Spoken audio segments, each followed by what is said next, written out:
is to talk about some of the areas of my expertise, which of course are among biology, but also taxonomy and phylogeny. Next slide, please. Now, I know that you might be looking up at your ceiling some nights thinking to yourself, you know, I know that taxonomy and phylogeny are separate but related things, but I'm not sure what the difference between those two things is. Well, I'm glad to be of service. I can help you out with that. Next slide, please. Phylogeny, also called phylogenetics. We know what the first part of that word means, genetics. It's your DNA. It's how your cells know how to build themselves, how your tissues know how to build themselves. Basically, what makes you, you. We can also use genetics to understand the differences between organisms. We can say, these things are related. They have similar genomes, or the genomes have changed in these specific areas. So genetics has allowed us to better understand the relationship between organisms.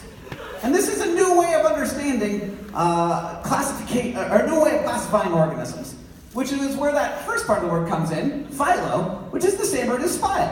So that phylogeny is like our genetic filing cabinet. It's our genetic filing system, which is why I put filing cabinet on this slide. Next slide, please. Taxonomy, on the other hand, has been around for a very, very long time, far before we knew anything about genetics. In fact, before we even knew about evolution and natural selection, the father of taxonomy, Carl Linnaeus, was working 100 years before Charles Darwin was even born, which is pretty remarkable, considering that his systems worked out pretty well and we still use some of them today. Don't worry about it. I don't understand all things about human physiology. You don't need to understand everything about turtle man physiology.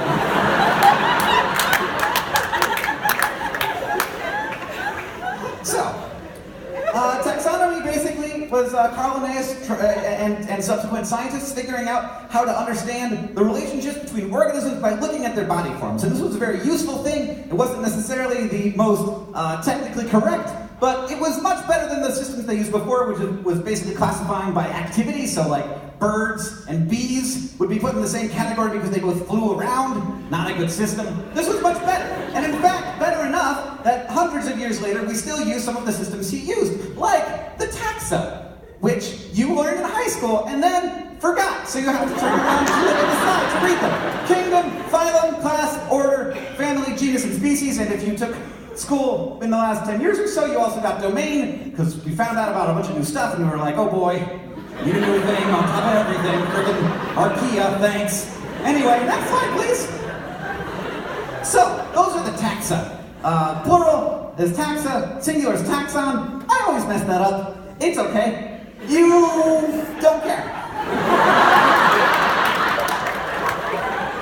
Now, if you have a taxon that is, like you have these categories of taxa, and then below, like each one, it's a little bit more specific. And so, one taxon usually has a bunch and the next one below it. But sometimes there's only one in that category below. And that's what's called monotypic.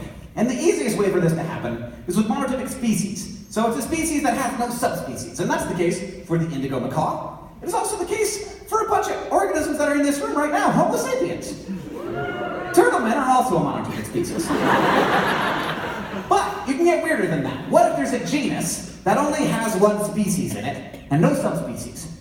Well, that happens all the time, actually. Next slide, please. This is the chocolate chip star, Nidorellia armata, the only species in the genus Nidorellia. It's a starfish. That's all I know about it. Next slide, please. Could you get even weirder than that, though? Could you have a family that only has one genus, that only has one species? This would be like, in our example species here, the red fox, if there was only one species of dog. That's pretty weird. Does that happen? It does a lot. Next slide, please. For example, the bearded reedling, the Pernurus biarmicus. It's a bird. That's all I know about it. Next slide, please. But could you get even weirder than that? Could you have an order that only has one family, that only has one genus, that only has one species? This would be like if there was only one, I don't have fingers, there was only one carnivore in the whole world.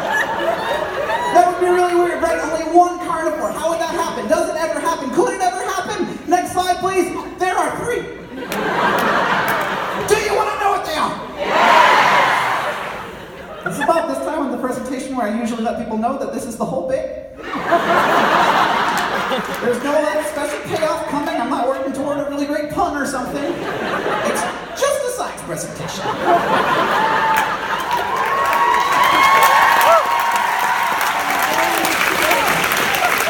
I'm glad you're down. So, first, monotypic order. Next slide, please. Order Tubular dentata. The aardvark.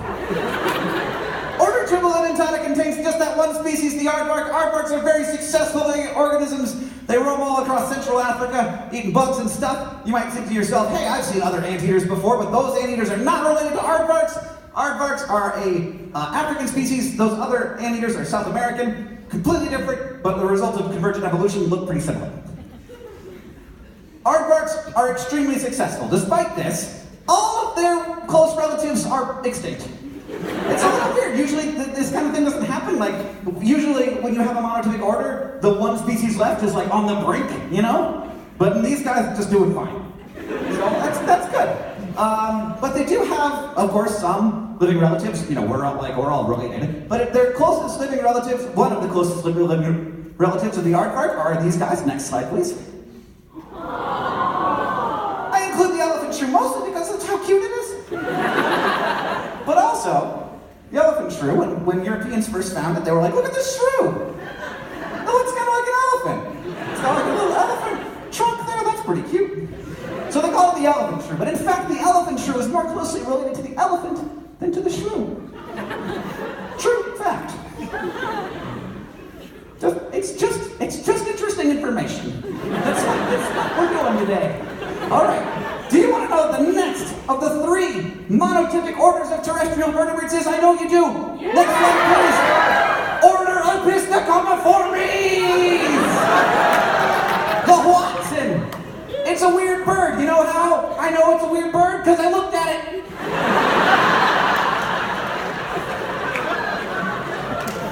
What?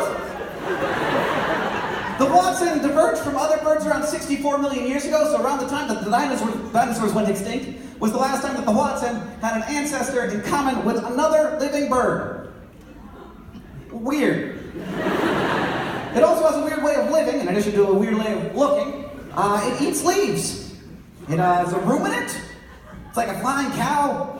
It's got bacteria in its guts that break down the cellulose and leaves and turn into sugar. And that's how they survive, and that requires a lot of digestion, and that's a lot of poop, and so in South America they're called the stink bird.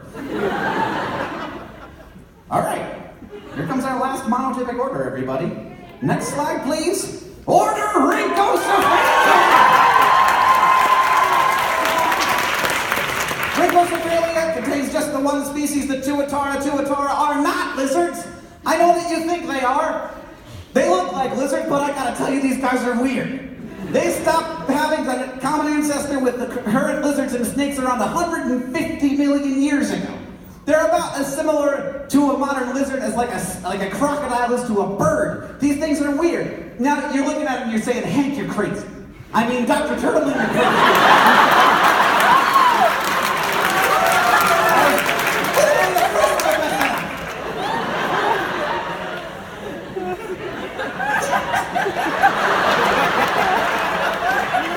Give me just one example of how this thing is so different from a lizard. Well, you know how lizards have teeth? Almost everything that wants to have teeth these days has teeth. If you need teeth, you got teeth. Instead of teeth, Tuatara, their bones just poke through their gums.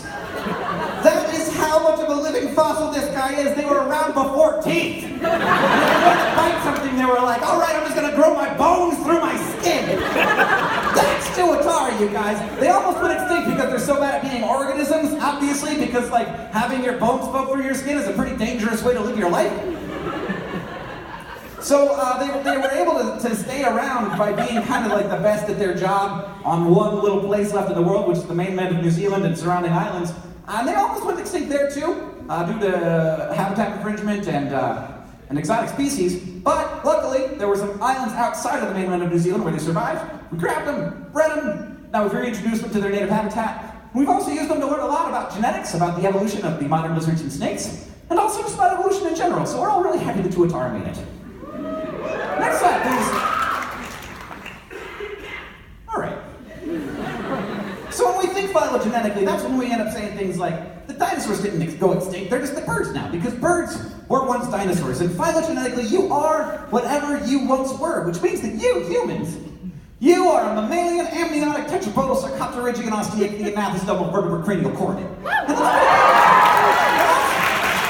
a pretty cool thing to be, because you know what this word here, osteichthyon, you know what that means? It means bony fish. Because you are whatever you once were, and you, because you are a terrestrial vertebrate, just like me, all terrestrial vertebrates were evolved from the bony fishes.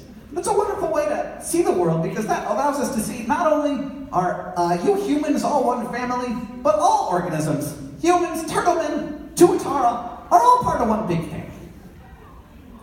Thanks for hanging out with me today. My name is Dr. Lawrence Turtleman. I'm available to do speeches.